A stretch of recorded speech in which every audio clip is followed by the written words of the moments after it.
पोल्यान्डलाई polish भाषामा Polska भनिन्छ। Polska भन्ने शब्द पोलैनबाट ओरिजिनेटेड भएको शब्द हो। पोलैनको अर्थ हुन्छ खुला चौरमा बसोबास गर्ने मानिसहरू।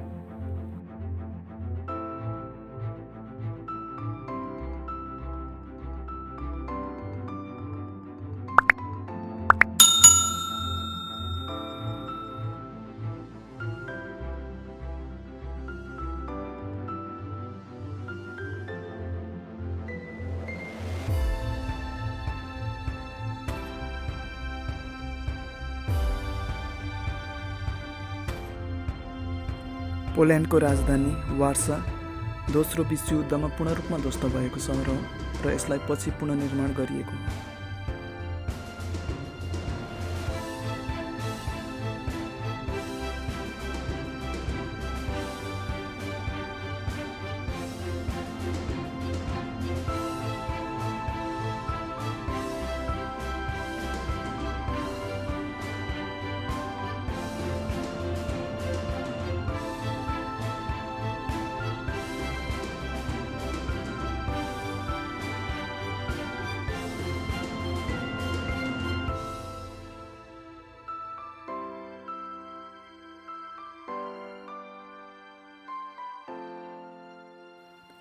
पोल्यान्ड युरोपियन युनियनको सदस्य राष्ट्र भए पनि यसको अफिसियल करेन्सी ज्लोटी हो।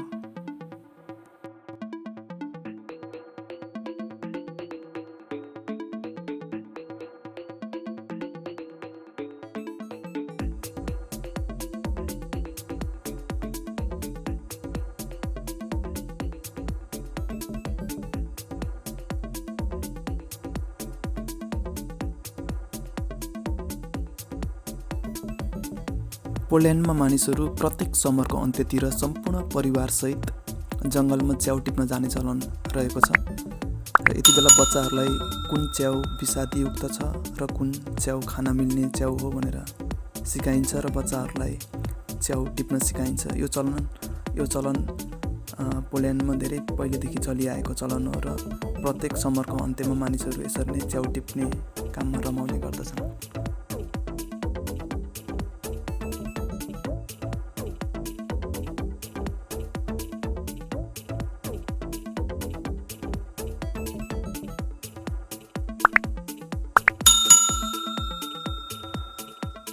पोल्यान्डमा घरभित्र अथवा चर्चभित्र ह्याट लगाउने कामलाई अलिकति रुड मान्दछन् यहाँको पुरानो पुस्ताले भने अहिलेको नयाँ पुस्ताले सामान्य रूपमा लिने गर्दछन्।